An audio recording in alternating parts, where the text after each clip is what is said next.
Assalamualaikum warahmatullahi wabarakatuh.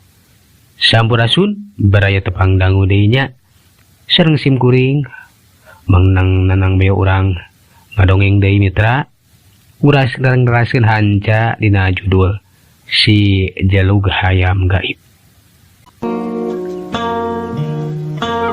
Mangga mitra urang lajengkeun nya wilujeng ngabandungan kurungah. Atu ari geus kitu mah dua hayam teh dua reupan silih penjrong. Surat panon si jelug kawas anu nemu jajantung ngajadikeun hayamna kiradi ngabalieur teu wanieun mencrong deui ka si jelug. Tapi tikung sila corelat garapak gapruk ceprot. Hayamna kiradi teh miheulaan narajang. Kiradi bunga hayamna teh tela wanian. Malah miheulaan wani narajang sagala rupa. Katingali panarajang nate anu sakitu garang. Sedengkeun ari si jelug mah ditarajang teh cicing we. Can ngayakeun serangan balik. Pugu we keur kiradi mah heran. Pajar ceunah si jelug teh hayam hebat. Anu can kungsi kasoran eleh jajaten. Tapi nilik tina tandang nama kiwari kawas hayam eueuh kawani. Jeung eueuh kabisa. Sabab gawena teh cicing we ditarajang teh. Ari sakuduna mah hayam anu hebat mah kudu leuwih wanian, leuwih garang batan musuh. Oge karakterna teh galak pisan. Tapi ieu mah cenah cek Kiradi. Cicing we si jelug teh kitu pamikirna Kiradi. Ayo terus sikat euy. Tah si jelug teh podaran sekalian Pajar teh hayam juara tapi ripuh sia. Kadon ngecedog wae, juara ti mana hordeng sia. Juara shot yang ngalawan hayam kampung. Hayam adu nu ti pakampungan. Ari hayam pinilih mah kawas anu kula. Ripuh sia teh jelug. Si Tarman teu wani nembalan ukur ngagarentes we dina jero hatena. Dakoan atuh. Sakedeung deui oge. Matana bakal kabuka atuh.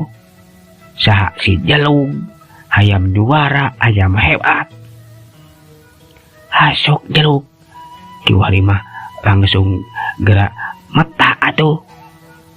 Bener we cacap caritaan eta Kiradi anu kawas moyok ka si jelug. Eta hayam teh kawas anu ngareti. Gapruk ceprot. Langsung bae narajang. Suku kencana ngacebrod kana hulu musuh. Baru karena hayam Kiradi teh nepikeun ka ngarampeo huluna ileg-ilegan gebru. Rubuh dina kayan geus paeh sapada harita. Atuh ari ningali kana kanyataan kitu mah Kiradi teh molohok kaget mata simeuteun hayam nepi ka paeh sakur dibabuk huluna ku ceker kenca si jelug. Atuh cenah komo lamun disiih ku si jelug mah kakara oge ima dibabuk ku suku kenca. Hayamna teh geus ngusak. Bener-bener eta si jelug teh luar biasa. Alah. Hebat euy. Alah. Hayam kula bikeun kapae ku sakali serangan. Teteh lah atuh paingan. Hayam juara. Nu can pernah kungsi eleh. Dak kitu geuning kamampuanna teh. Tarman, kula kudu ngaku kana kahebatan hayam Andika euy.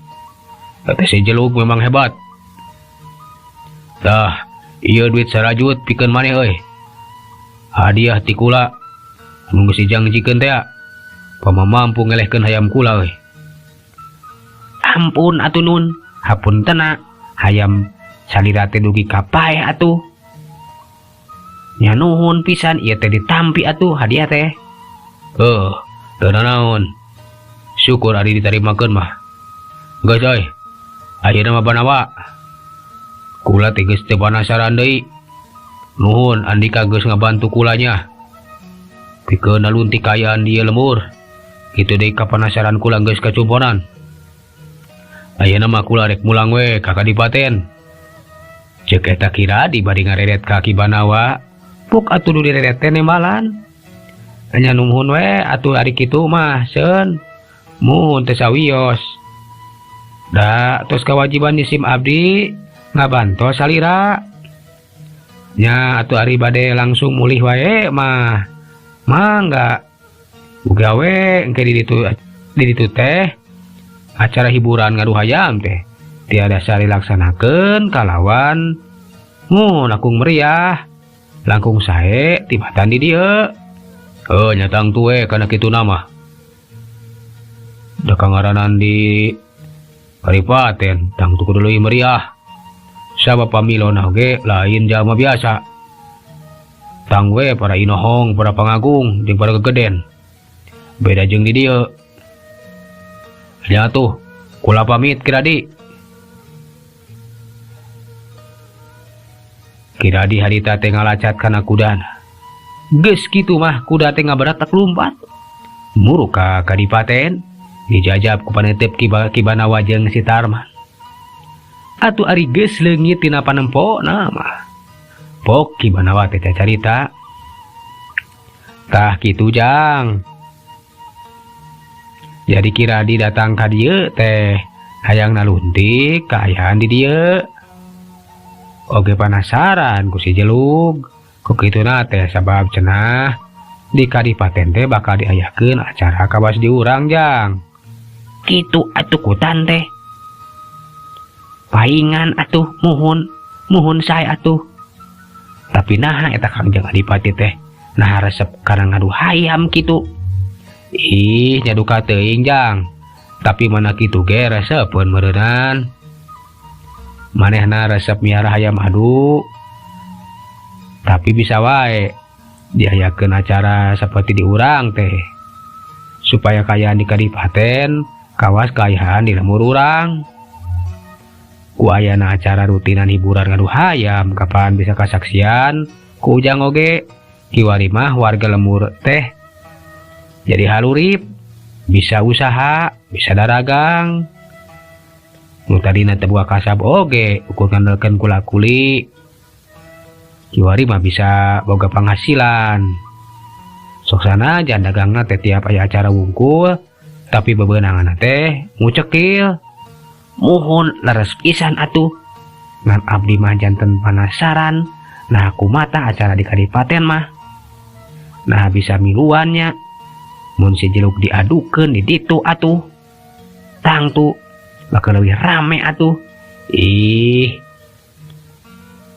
Nyedu kayak gitu nama kapan kebeja dibejakeun ku Kiradi ge di ditu mah pamilona teh ti bangsa inohong wungkul ti baraga gegeden oge pangagung bawa teuing ti urang lemur mah anu cacah kulicahan kawas urang gua bisa pinuan gua moal urang mah urang ngalajo wungkul anya atuh. Mudah-mudahan maka payun mah tiasanya. Ieu teu kateuing ngahareup nama. Sugan we atuh engke mah. Ujang teh menang pangulem. Nah, naon bet kenging pangulem atuh. Ih, kapan si jelug teh geus kakoncara. Hayam adu anu can aya tandingna. Sugan we atuh engke teh. Eta Kangjeng Adipati teh panasaran ku si jelug. Tah kitu jang. Muhun atuh muhun. Mudah-mudahan wae atuh kitu. Satu tas nareng se ngelobrol mah. Si Tarman teh mulang we ka imahna Birum Siah kitu deui Kibanawa. Manehna mulang bae ka imahna.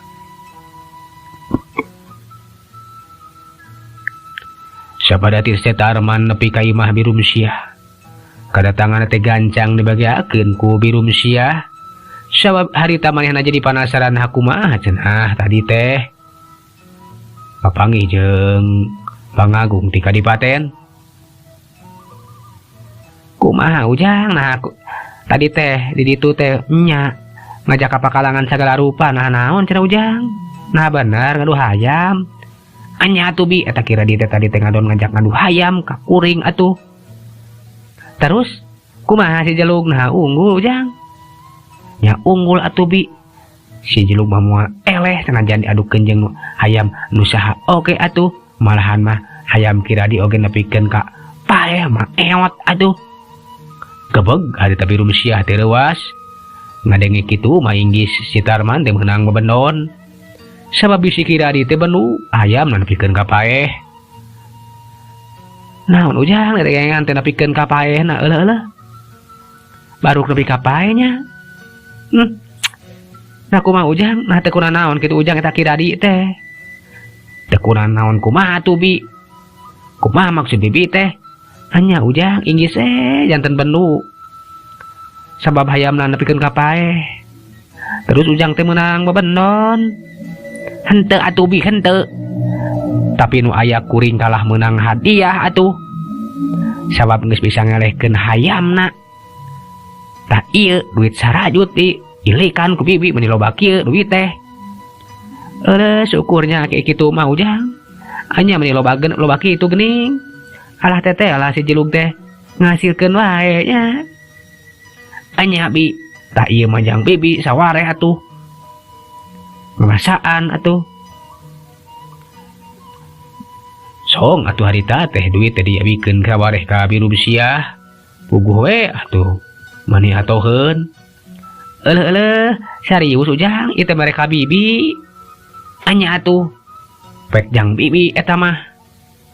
Bisi hayang ngasaan atuh. Aduh ditampi ujang. Anya. Rek diberikeun ka perhiasan we ujang ah. Rek ditambahkeun jeung duit anu meunang ngumpulkeun. Jaji ayeuna mah duit teh jang meuli perhiasan teh. Nah saya atuh kitu mah Bi. Jadi rek meuli perhiasan wae nya. Nya ujang ah, beung-beung ayeuna boga tambahna. Jadi wayahna we isuk mah anter bibi ka dayeun nya. Ka toko emas. Mohon atuh mangga. Siap. Bakal dianter ku kuring atuh Bi. Ah nya nuhun ujang. Ari daek anter ka bibi mah nuhun sate acana gitu, ari daek anter ka dayeun mah. Bangsa kalian we urang teh ulin ka dayeun hitung-hitung hiburan ujangnya. Nya mohon atuh Bi. Malaur kuring teh geus teu apa dayeun geus lila atuh. Ih nya atuh ujang. Urang ka dayeun we mang hiburan isukan mah. Ngan wayahna we rada jauhnya. Nah jauh kitu Bi. Ka dayeun teh. Nya ujang aya ku Lembang mah teu jauh. Tapi ari numpak kendaraan mah. Kene urang numpak delman ujang. Ngaragacang tepi. Anya atuh Bi. Kuring mah milu bae atuh.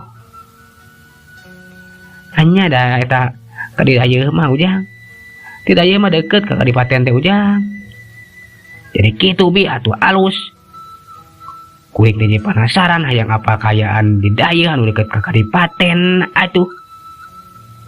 Nya pokona isuk ka urang ini teh ujang. Isuk-isuk kerenya initna ngarah nya teu panas di jalanna. Cek eta bilum sia. Geus sidak dina waktu isukan erek init ka dayeun. Keun tuna kayaan si Tarman jeung bilum sia anu dina poe isukan arek ka darayeun. Cenah ayeuna mah urang caturkeun bae Kiradi. Anu mulang ka Kadipaten kira-kira wanci tunggang gunung kakara tepi. Atuh sabada tepi mah langsung we laporan ka Kangjeng Adipati Suryalaga. Dibejakeun sagala rupana. Ngeunaan panaluntikan di Lemur Cihonje. Tak kitu nun. Kayaan di Lemur Cihonje teh. Tempat pakalangan anu lega. Palataran anak aya di lapang. Malihan mah aya jongko-jongko sagala. Di palisisieuna teh. Mohon kagong daragang rupina maseun. Jadi kitu ku tantenya. Alus. Urang jadi apa kayaan di ditu? Bisa jadi contoh. Isangkan kayaan di urang teh. Kudu lebih alus, lebih mewah, lebih rongkah. Supaya daya tarik pikeun wewengkon sejen. Lain ngan sakura hayat kula, tapi di daerah sejen.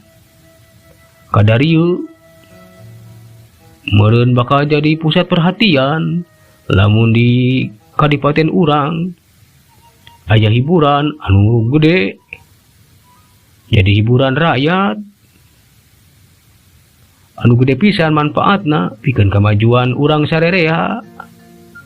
Jeung deui muga we hayam kula teh si jalaprang kawasi jelu bisa kakoncara kituna bakal ngundang kapanasaran pikeun pangagung ti kadipaten anu sejena sokomo ti karajaan mah anu bakal miluan kana acara di tempat urang anu bakal diayakeun rutinan kitu tah radi.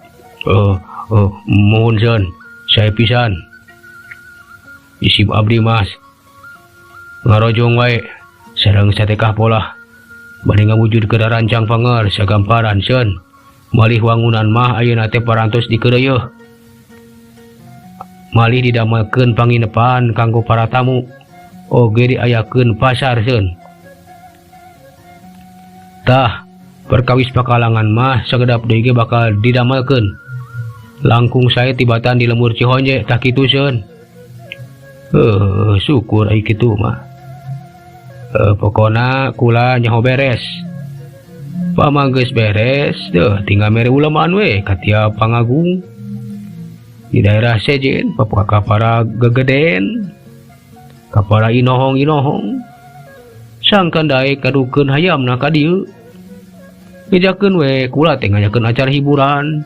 Yang hibura hayat di kadipaten kula tah kitu mohon mangga sen gampil perkawis eta mah tangtos engke oge bakal seueur anu ngiringan nun para pangagung para saudagar para gegeden oge para inohong anu seueur sobat-sobat pangeursa nun tangtos bakal ngadongkapan kana pangulam malihan manu teh garuh hayam ge tangtos bakal milarian hayamna margi hiji kahormatan kenging pangulam ti pangeursa gamparan seun sokomo anu gaduh hayam mah tangtos bakal darongkap bener tah caritaan teh radi nya geus we ayeuna mah obrolan urang teh samet dieu pokona isukan mah teruskeun we ngawangun sagala rupana kudu nepikeun ka rengse mangga seun desokeun pisan atuh ari geus kitu mah Kiradi teh undur ti payuneun Kangjeng Adipati rek leureuh we da puguh geus capek geus lumampah cukup jauh kawantu kayaan teh geus maju ka sareupna ayeuna mah urang caturkeun dina waktu tu isukan bener we Kiradi teh nita anak buahna pikeun sagancangna ngawangun pakalangan oge tempat-tempat sejena sakan buru-buru rengse wayahna euy si laing kudu bisa dipercaya deuleu suja sabab maneh teh salaku pupuhu kudu sagancangna beres wangunan teh euy kitu di pakalangan jangan hayam kudu dialus-alus luyu jeung gambar ti kaula anu geus dijieunkeun Sumun. Pokoknya mah beres lah. Barudak bakal dikeprak supados enggal beres. Ari tos jelas gambarna mah sakumaha pamunduh ti salira bakal diwujudkeun nun tak kitu. Nya nuhun euy. Pokona mah kudu mewah, kudu halus. Sangkan Kangjeng Adipati teh sugema oge cocok kana pagawean urang euy. Ulah nepi ka anjeunna ku ciwa. Tang tu nu bakal dibendon teh kula euy. Bakal disalahkeun jadi omat maneh salah ku pupuhu dina ieu pagawean kudu bisa dipercaya sia euy. Mohon sen mangga diperatuskeun pisan pokona malah moal nguciwakeun nun. Geus euy. Asok ayeuna mah gara mimitian deui barang gawe euy. Kula mah rek kontrol heula. Wangunan nu geus dijieun ku air laing. Atuh ari geus kitu mah eta Kiradi mah manehna teh ngontrol bae cara wangunan anu geus diberes diwangun. Eta wangunan teh jauh ti alun-alun. Keun tunda ngeunaan Kiradi jeung sapara kanca anu keur ngawangun tempat yang acara hiburan nganu hayam teh. ayeuna mah urang caturkeun si Tarman jeung Birum Siah. Isuk-isuk keneh geus ari dit. Kapan rek kadayeuh teh ya? Duana teh geus laleumpang muru ka jalan gede. Maksud teh kaleumpang rek muru ka jalan gede. Pok atuh Birum Siah teh cacarita. Hayu Ujang, umpeng isuk-isuk keneh. Ngara teu panas di jalana ieu. Hanya urang teh kudu gancang tapi ke jalan gede. Sebab perjalanan urang teh masih kena jauh. Muhun atuh bi hayu. Tapi keheula atuh. Wang mawa heula si jelug atuh. Nah Ujang narek dibawa tah si jelug teh. Enya atuh bi melang. Mun ditinggalkeun di bumi mah atuh bisi kumaha onam kumaha atuh. Nya teh nanaon Ujang. Nya alus keneh dibawa Ujang. Ngarah teu regreg gitu adi dibawa mah. Nya hayu atuh urang indit. Atuh geus kitu mah duana teh laleumpang we. Mapai-mapai jalan lemur. Sabada leumpang rada lila. Duana teh geus tepi ka jalan gede. Kabeneran harita teh aya delman nu ngaliwat. Atuh gancang dipegat bae. Tuh delman Ujang kabeneran geus ngaliwatnya. Ku ibi urang pegat. Hei mang. Eureun ya. Kuring rek kadayeuh ya. Ceuk eta si Birum Siah. Atuh delman teh reueun ngeureunkeun delman. Pok tumanya. Alah. Bade ka mana teh Seun? Nah bade kadayeuh. Ih nya atuh bade rek kadayeuh kuring teh. Oh, rek kadayeuhnya. Nya mah ngaranna naik. Duaan wae teh. Nya duaan atuh piraku lobaan. Hayu Ujang. Urang naik. Birum Siah bari ngajak ka si Tarman. Kalacat atuh duna teh ngajak kana delman. Hasok mang gara pajukeun. Sumun mangga. Tunggu kitu mah delman teh maju. Kebat muruka dayeuhkeun. Saja jalan teh si Birum Siah teh boleh ngobrol we jeung si Tarman. Da puguh manehna teh keur dina kayaan bunga hatena teh. Sabab manehna teh rek barang beuli perhiasan anu sakumaha kahayangna. Ujang geus rilah puguh ibi teh teu ulin kadayeuh. Da basa eta we terus keur boga salaki Ujang sering diajak kadayeuh teh. Ari geus sorangan kieu sibuk Ujang. Jeung eueuh nu nganteur da kangaranan kadayeuh kitu ibi teh sok aya we kasieun maka Inggris. Nya ari luang pas soranganan mah. Tapi kan kebari mah aya si Ujang. Jadi ibi teh bisa ulin deui kadayeuh Ujang. Enya atuh bi enya. Sarua atuh. Kuring ge tara pisan ulin kadayeuh teh atuh. Kapan ulin teh kudu boga duit atuh bi. Duit di mana di mandi atuh. Kepin ayeuna mah kapan kuring teh loba duit da sabab si jelug teh geus loba ngahasilkeun atuh ka kuring atuh. Nya Ujang tak kitunya berkahnya moga si jelug teh jeung ibi ge berkah ya Ujang teh nya jadi ibi teh bisa ulin di kadayeuh Ujang. Atuh si Mang Delman mah maneh teh tonggonjongjon we ukur ngadedengekeun kana obrolan Birum Siah jeung si Tarman. Bari sakapeungret ka si Tarman anu ngelek hayam. Nya oke hayam teh dituna dina wadahna ngan dicecekelan we kawasan nu sieun leupas. Pok atuh si Mang teh tumanya. Aduh. Eta si Encep mah, duh, di Jepang wae muhun hayam. Bade diical teh. Hayam aduh pagidannya. Ceuk eta si Mang. Ieu mah hayam aduh atuh Mang. Moal dijual, dibekal bae dibawa kulin kadayeuh atuh. Aduh. Eta si Ujang. Amangan oge mani nyalak hayamnya adah. Aduh. Hayam aduh ti mana Ujang? Nya aya bae atuh Mang. Menang ngurus atuh. Kapan ieu teh hayam juara Mang? Nunalah si jelug. Atuh disebutkeun ngaran si jelug si Mang tukang delman teh manehna curing hak. Sabab geus sukung si ngadenge jeung sering ngadenge. yen di lembur Cihonje teh aya hayam adu anu hebat. Tiap-tiap diayakeun acara ngadu hayam di lembur Cihonje, eta si Jelug teh can kungsi ngalaman teter eleh jajaten. Kek. Aduh, anya da mangke kungsi nguping itu Ujang. Yen aya hayam nu ngeulahna si Jelug di lembur Cihonje, anu teu acan kungsi eleh. Nah ieu pisan, kelak. Ujang nu kagungan teh enya atuh. Kuring pisan atuh tarman nu boga si Jelug mah. Oh, nuhun deh Ujang, aduh, muhun, sumun. Da saurna teh kagungan jang tarman nya, alah. Aduh, nuhun deh mang ieu ditepangkeun ya, aduh. Hebat eta hayam teh nya teu kungsi eleh. Mang teh can kabujang lalajo kitu, aduh penasaran ke mah. Yang lalajo Ujang. Anya atuh mang lalajo atuh.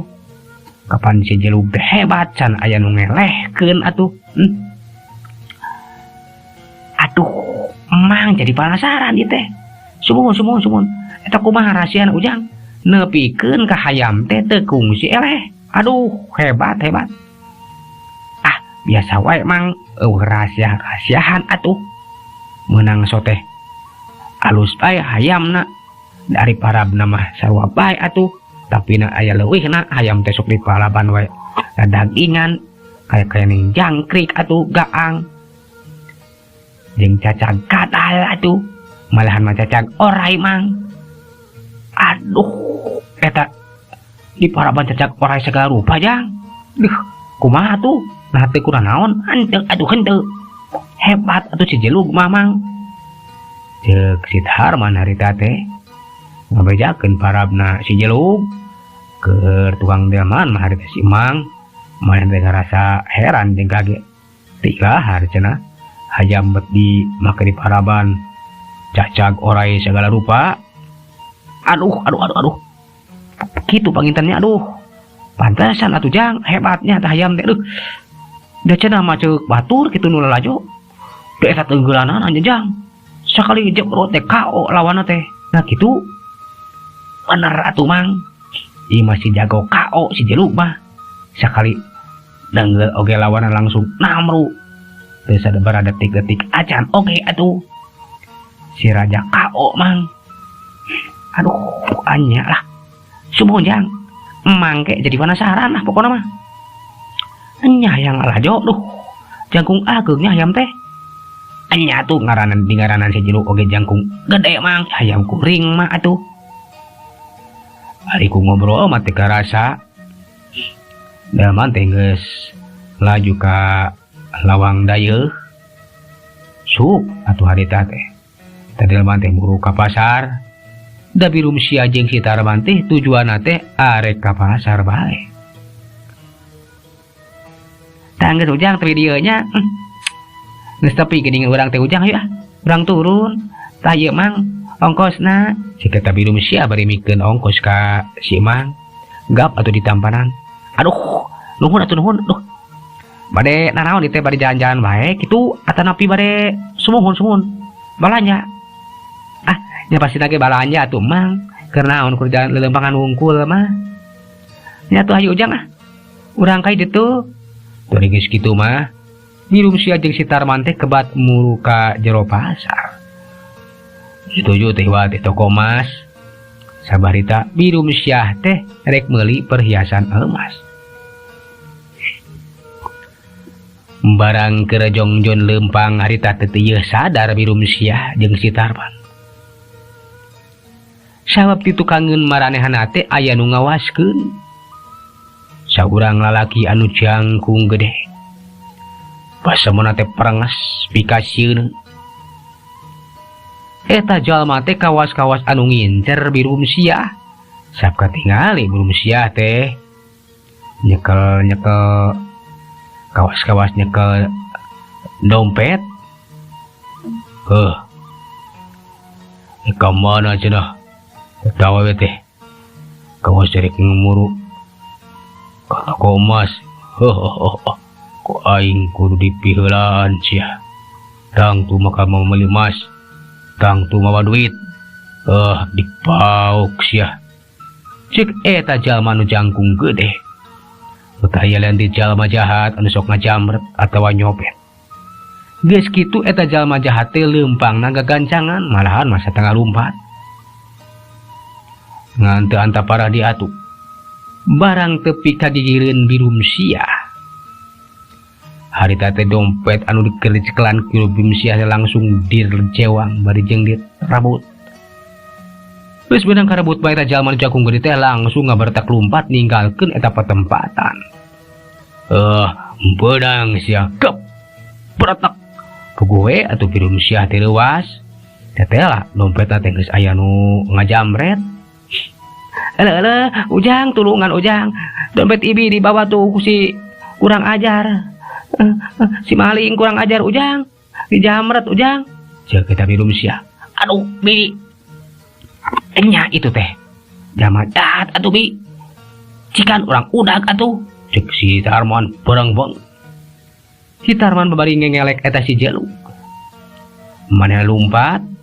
Teh lah jaman jangkung gede teh lumpat ngajauhan. Anu rame manehna teh kukurusukan we di antara badawiri jalma-jalma. Tapi eueuh nu ngawanieun ngeureunkeun eta jalma nu jakung gede. Sabab eta jalma teh geus kasohor marupakeun jalma jahat. Anu teu sabohong urang maneh teh boga ilmu anu teu teurak di kade. Geus kasohor jalma nu sahaok kadua gaplok. Malahan mah geus wani mateni sagala rupa. Atuh si Tarman harita manehna kebat we ngudag-ngudag eta jalma nu jangkung gede. Nu akhirna mah tepi ka hiji tempat. Dinya teh aya barupakeun jongkok kosong. Reg atuh nu jaman jangkung gede teh manehna ngeureunkeun lengkahna. Sabab sadar aya nu ngudag ka manehna. Nu ngudag aing. Kuawanian oge saha ta jelema teh. Kawas-kawas baturna awenus dipaok waing dompet ayeuna mah. Sabada tepi pok atuh si Tarman teh sacarita. Ka mana sia bangsat? Tong kabur sia pasrahkeun eta dompet ka kuring atuh. Wanian oge si laing ha. Wani ngudag ka dewek deuleuh. Hayang kohjor si laing teh. Pok sia ngomong Can hayang kojor atuh puguh ka dieu teh hayang nyokot dompet kuring mah atuh pasrahkeun eta dompet birum sia atuh anu lanceuk kuring abet dipaok segala rupa atuh. Si Tarman teh keukeuh manehna teh minta dompet. Teu bisa sia. Batur mawon nu kumaha wani deuleu ngahalangan kana tindakan dewek sukomo nepikeun ka ngudag-ngudag ieu. Sabab lamun anu ikut campur atawa wani pamenta ka dewek bakal dipodaran sia sekalian. Cek eta jalma nu jangkung gede anu neulah si Gomar set manehna teh nyabut sanjata tina balik bajuna mangrupakeun bedog leutik. Sia mah kudu dipayahan ku aing dipencit sia jeung ngelek hayam segala rupa. Sekalian sia jeung hayamna urang pencit. Puguh we reuwas ningali kitu mah eta si Tarman teh. Sabab eta jalma jahat teh ngaluarkeun sanjata. Naonan atuh lain kalah ka ngaluarkeun bedog, lain pasrahkeun eta dompet atuh. Sekodahna sia dipodaran sia dicitlem ku dewek deuleu gegag eta si Gomar teh nyampeurkeun. Harita si Tarman teh undur-unduran tapi katingali harita teh hayamna si Jeluk teh kawas hayang leupas tina jero wadah. Atuh ku si Tarman teh langsung dilepaskeun bae gajeleng.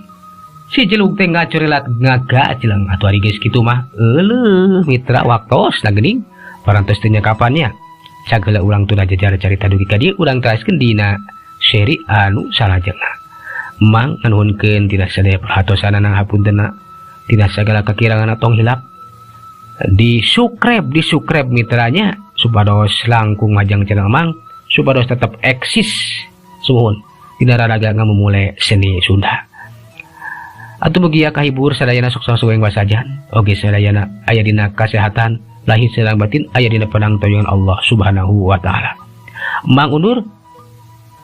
Assalamualaikum warahmatullahi wabarakatuh. Jak.